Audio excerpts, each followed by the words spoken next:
आज हम ऊष्मा इंजन और कार्नो इंजन के बारे में अध्ययन करेंगे। वीडियो को पूरा देखना, अच्छी तरह से समझ में आ जाएगा। चलिए हम शुरू करते हैं। ऊष्मा इंजन यानी हीट इंजन। ऊष्मा इंजन ऊष्मा ऊर्जा को यांत्रिक ऊर्जा में बदलने का काम करता है।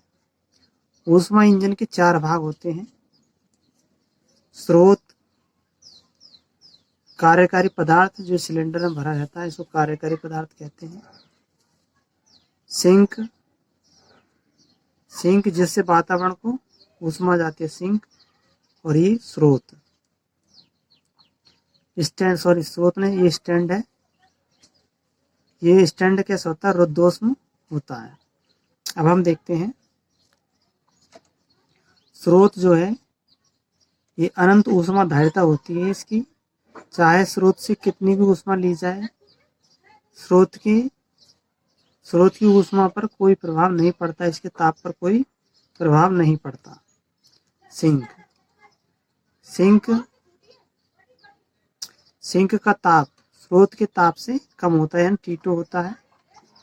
और इसकी ऊष्मा धारिता भी अनंत होती है। इसको चाहे कितनी भी ऊष्मा दे दी जाए, इसका ताप हमेशा T2 रहता है। स्टैंड कुचालक होता है और ये रुद्धोष्म होता है। और कार्यकारी पदार्थ के रूप में हम गैस का उपयोग करते हैं, जिससे कि पिस्टन आगे पीछे होता है और जिससे गाड़ी चलती है, इंजन चलता है। अब हम देखते हैं ऊष्मा इंजन के बारे में सही से। ये ऊष्मा इंजन का प्रक्रम कैसे चलता है? तो सबसे पहले हम क्या करते हैं, स्रोत है, स्रोत का ताप T1 है। स्रोत का ताप T1 है, इस पर क्या करते हैं, सिलेंडर को रखते हैं। सिलेंडर का ताप भी क्या होगा? T1 होगा, T1 केल्विन, और इसका भी T1 केल्विन, यह समान ताप होगा। तो इसको जब हम इसके ऊपर रखेंगे तो कैसा प्रक्रम बन जाएगा? स्रोत और पिस्टन यानी सिलेंडर के साथ में समतापीय प्रक्रम बन जाता है। समतापीय प्रक्रम बन जाता है। समतापीय प्रक्रम बन जाता है अर्थात स्रोत से जितनी ऊष्मा ली जाती है वो सब के पिस्टन कार्य में चली जाती है। समतापी प्रक्रम आयतन बढ़ता है, इस पिस्टन का ऊपर बढ़ता है। फिर हमें पिस्टन को हटा करके स्टैंड पर रख देते हैं, ये रुद्धोष्म होता है। और यहाँ पर रुद्धोष्म प्रक्रम चलता है, अर्थात वातावरण से ऊष्मा नहीं ली जाती और ये पिस्टन ऊपर बढ़ता है। जब पिस्टन ऊपर बढ़ता है तो जो कार्य होता है वो आंतरिक ऊर्जा में ही इसका परिवर्तन होता है और आयतन बढ़ता रहता है। और जब पिस्टन आगे बढ़ता है तो इसके दाब में भी क्या होती है? कमी होती जाती है, क्योंकि ऊष्मा तो ले रहा नहीं, तो दाब में कमी होती जाती है और इसके ताप में भी कमी होती जाती है। तो इसका तापमान कितना कम हो जाता है? T2 के बराबर हो जाता है। तब इसे सिलेंडर को यहाँ से उठा करके पिस्टन को सिंक पर रख देते हैं। और सिंक पर रखने के बाद में इसका ताप, सिलेंडर का ताप और सिंक का ताप T2 हो जाता है। और T2 होने से ये कौन सा प्रक्रम चल जाता है? रुद्धोष्म के बाद में समतापीय प्रक्रम चल जाता है। अब इसमें क्या होता है कि इसका जो पिस्टन है वो नीचे की ओर दबने लगता है, यानी कि आयतन में इसकी में कमी होने आयतन यहाँ सिंक पर रखने के बाद भी इसका आयतन बढ़ता रहता है, लेकिन ताप T2 हो जाता है और दाब में कमी हो जाती है। तो ये दूसरा रुद्धोष्म प्रक्रम सिंक पे चलता है। अब सिंक पर क्या, आंतरिक ऊर्जा में कमी हो जाती है, अतः पिस्टन कार्य करना बंद कर देता है, कार्य नहीं कर पाता है। तो ऐसी स्थिति में ये पिस्टन को सिंक से उठा करके फिर से कहाँ रख देते हैं? स्टैंड पर रख देते हैं।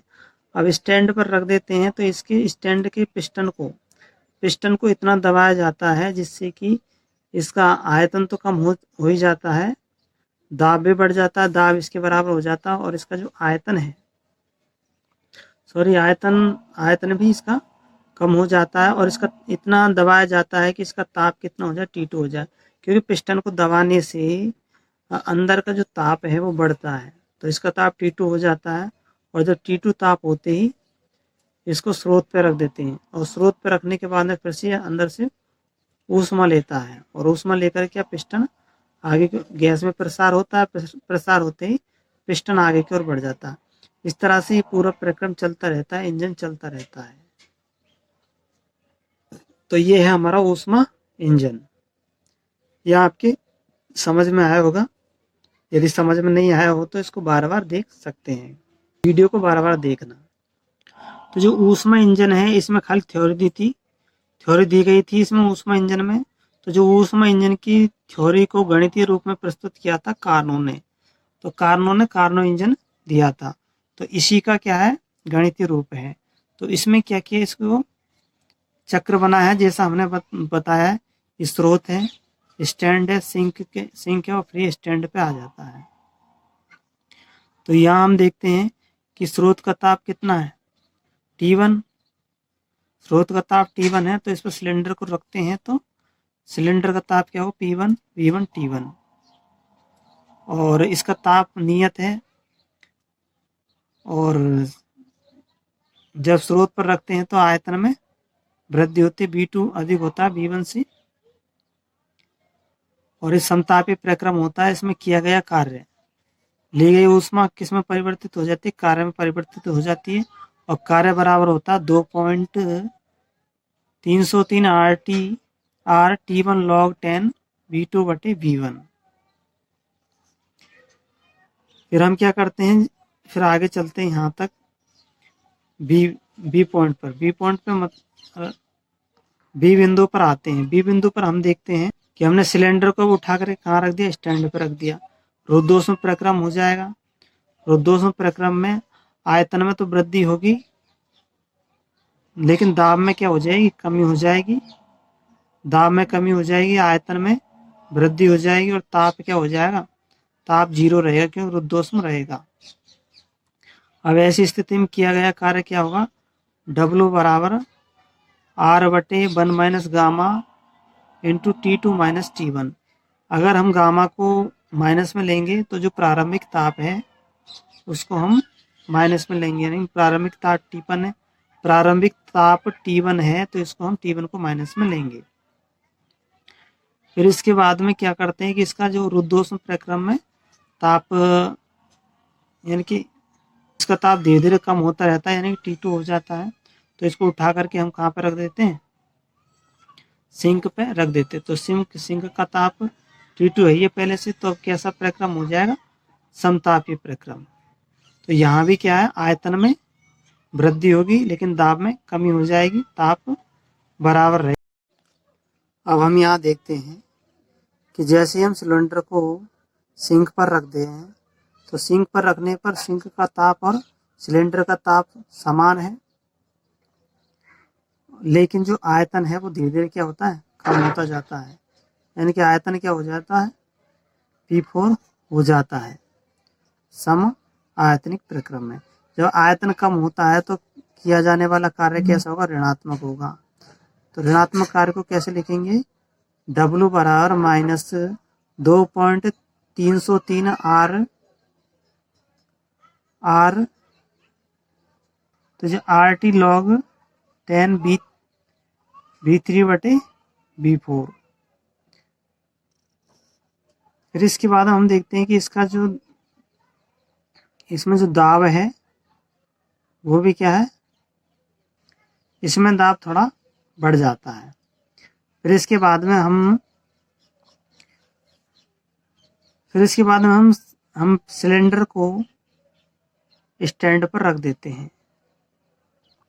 अब सिंक पर रखने के बाद में इसमें क्या है, जो कार्य है वो नहीं कर पाता है क्योंकि आयतन भी कम हो गया है, आंतरिक ऊर्जा भी नहीं है। तो हम इसको उठा करके कहाँ रख देते हैं, स्टैंड पर रख देते हैं। स्टैंड पर रखने पर इसको पिस्टन को इतना दबाया जाता है जिससे कि सिलेंडर के अंदर ताप है वो कितना हो जाए, स्रोत के बराबर हो जाए, T1 के बराबर हो जाए। जब T1 के बराबर हो जाता है तो फिर हम इसको उठा करके यहाँ रख देते हैं स्रोत पर। फिर स्रोत पर रखते हैं, फिर वही से प्रक्रम चलता है, ऊर्जा लेकर के फिर से पिस्टन चलता है और फिर सिंक पर जा कर के फिर से स्रोत पर आ जाता है। इस तरह से कार्नो इंजन चलता है। अब यहाँ देखते हैं कि पूरे प्रक्रम में जो किया गया कार्य है वो चारों प्रक्रमों के कार्य के योग के बराबर होता है। तो यहाँ इनको हम रख लेते हैं, यानी कि चारों प्रक्रमों में किया गया कार्य हम यहाँ रख लेते हैं। और जो चौथे चरण में जो किया गया कार्य है वो भी क्या होता है, ऋणात्मक होता है और रुद्धोष में होता है, क्योंकि पिस्टन पर रखने के बाद में पिस्टन को दबाते हैं तो रुद्धोष में होता है, ऋणात्मक होता है। इसलिए हम दोनों रुद्धोष्मों का जो कार्य है प्रक्रम में, दो रुद्धोष्म प्रक्रम होते हैं उनमें काट देते हैं। हमारे पास में जो समायतनिक प्रक्रम का कार्य बचता है। तो इसको भी हम गणना करते हैं। गणना करने के बाद में हमारे पास में क्या बचता है, Q1 माइनस Q2। तो इससे पता चलता है कि जो किया गया कार्य है वो सिर्फ ताप के अंतर पर निर्भर करता है, यानी स्रोत के ताप और सिंक के ताप के अंतर पर निर्भर करता है, कार्यकारी पदार्थ के ताप पर कार्यकारी पदार्थ पर निर्भर नहीं करता। और जो ये कार्य होता है इसको हम उपयोगी कार्य कहते हैं। उपयोगी कार्य में हम स्रोत के ताप का भाग दे देते हैं, ऊष्मा का भाग दे देते हैं, तो हमें इंजन की दक्षता प्राप्त हो जाती है। और जब हम इसमें भी और इंजन की दक्षता को 100 से गुणा कर देते हैं तो हमें दक्षता प्रतिशत प्राप्त हो जाती है। तो जो इंजन का कार्य है इसको हम, तो उपयोगी कार्य है W। उपयोगी कार्य में हम स्रोत के ताप का भाग दे देते हैं तो हमें इंजन की हमें दक्षता प्राप्त हो जाती है, और दक्षता को 100 से गुणा कर देते हैं तो हमें दक्षता प्रतिशत प्राप्त हो जाती है। तो यहाँ देख सकते हैं हम दक्षता, इसको हल करेंगे 1 माइनस Q2 बटे Q1 प्राप्त हो जाएगा, और दक्षता को हम 100 से गुणा कर देंगे तो दक्षता प्रतिशत आ जाएगा। तो इसके साथ हमारा कार्नो इंजन पूरा होता है। दोस्तों, आपको कार्नो इंजन कैसा लगा, वीडियो को लाइक करना और चैनल को सब्सक्राइब करना। तो ये था हमारा कार्नो इंजन।